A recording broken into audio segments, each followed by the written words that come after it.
कोई आपसे पूछे आपके पहले और अब के जीवन में क्या अंतर है, आप कहेंगे एक नहीं बल्कि कई अंतर है। हो सकता है आप अंतरों की एक पूरी लिस्ट गिना दें।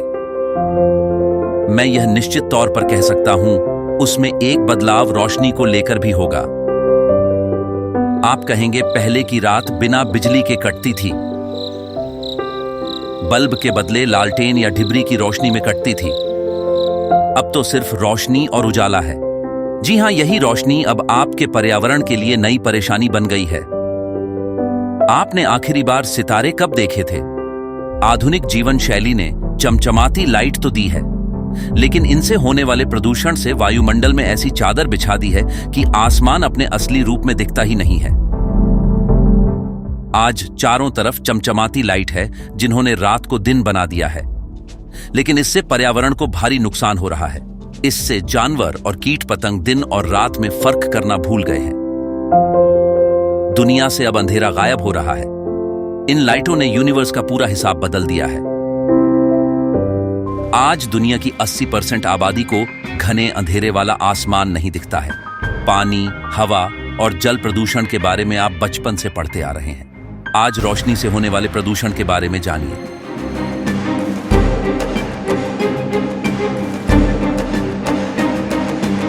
सर्वप्रथम तो यह जानना होगा कि लाइट प्रदूषण होता क्या है। साधारण शब्दों में कहें तो बनावटी या मानव निर्मित रोशनी का हद से अधिक इस्तेमाल ही लाइट पॉल्यूशन है। लाइट पॉल्यूशन के 4 अलग अलग प्रकार बताए गए हैं। ग्लेयर, रोशनी की अत्यधिक चमक जिससे आंखें चौंधिया जाएं, थोड़ी सी लाइट मध्यम होने पर अंधेरे सा दिखने लगे। स्काई ग्लो, घनी बसावट वाले इलाकों में रात के अंधेरे में भी आसमान का चमकना।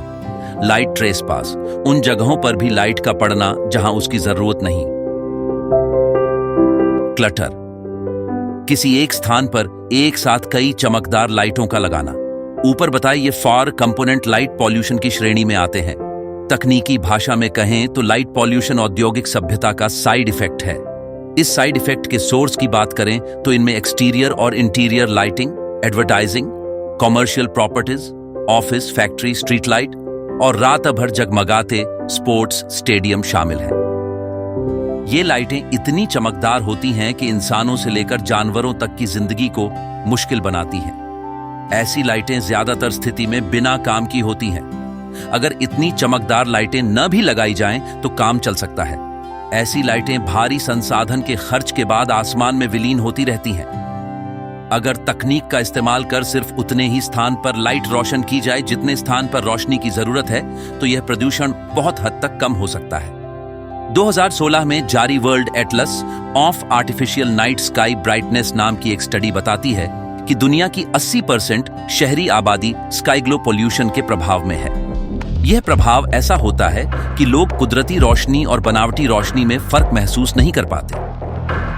अमेरिका और यूरोप के 99% लोग नेचुरल लाइट और आर्टिफिशियल लाइट में फर्क नहीं कर पाते। उन्हें पता नहीं होता कि बल्ब की रोशनी और सूर्य की रोशनी में कैसा अंतर होता है। ऐसा इसलिए हो रहा है क्योंकि लोग 24 घंटे बनावटी रोशनी में रहते हैं। वे अंधेरे में कभी रहे नहीं। रोशनी भी मिली तो बल्ब और ट्यूब की। ऐसे में कुदरती रोशनी पहचानने में दिक्कत पेश आती है।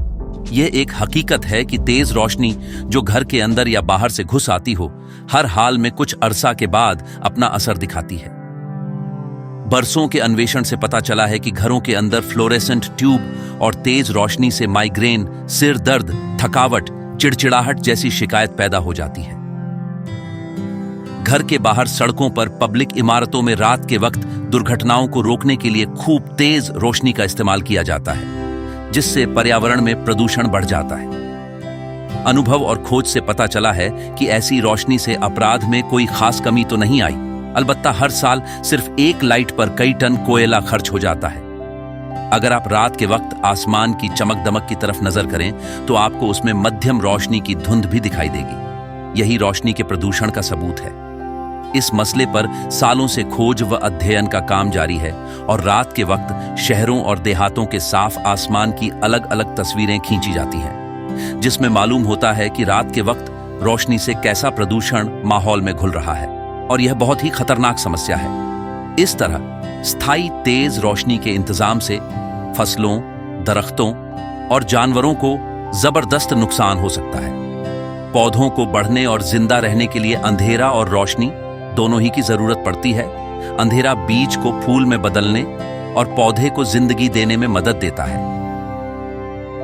रात के वक्त रोशनी की ज्यादती से घबराकर चिड़िया खिड़कियों, मीनारों और वीरान इमारतों की तरफ उड़कर जाने की कोशिश करती है। रोशनी का दुष्प्रभाव मेढकों और रात के वक्त जागने वाले कीड़े मकोड़ों की प्रजनन क्षमता पर भी पड़ता है। इंसानी आंख को कुदरत ने इतनी ताकत दी है कि वह मानसूनी रोशनी और उसके दबाव को बर्दाश्त कर लेती है, मगर तेज और चौंधिया देने वाली रोशनी और उसकी ज्यादती उसको नुकसान पहुंचाती है। इससे देखने की क्षमता प्रभावित होती है। यह ऐसा खतरा है जो आने वाली नस्लों को और ज्यादा परेशान और प्रभावित करेगा। कुदरत ने जो साफ स्वच्छ वातावरण मानव जीवन को कायम रखने के लिए बनाया है, हमें उसकी हर कीमत पर हिफाजत करना चाहिए। यह हमारा फर्ज है कि इस महत्वपूर्ण मुद्दे को हल करने का प्रयास करें। जाने माने सामाजिक कार्यकर्ता और पर्यावरणविद सत्येंद्र सिंह से जब इस विषय पर बात की तो उन्होंने कहा, इस महत्वपूर्ण मुद्दे पर लोगों को ज्यादा जानकारी नहीं है। इसके संबंधी जरूरी जानकारी और उपाय बताने के लिए हमें इस विषय को महत्वपूर्ण मंचों पर उठाना होगा, जिससे लोग रोशनी से होने वाले प्रदूषण के बारे में जान सके और यह जान सकते हैं कि रोशनी के प्रदूषण को कैसे कम किया जा सकता है। तेज रोशनी एक कष्टदायक चीज है। रात के वक्त सुरक्षा और माहौल को ठीक रखने के लिए यह जरूरी भी है। रोशनी के प्रदूषण को आसानी से कम किया जा सकता है। 1. बिजली की फिटिंग इस तरह की जाए कि उससे निकलने वाली रोशनी कम मात्रा में ऊपर की तरफ जाए। 2.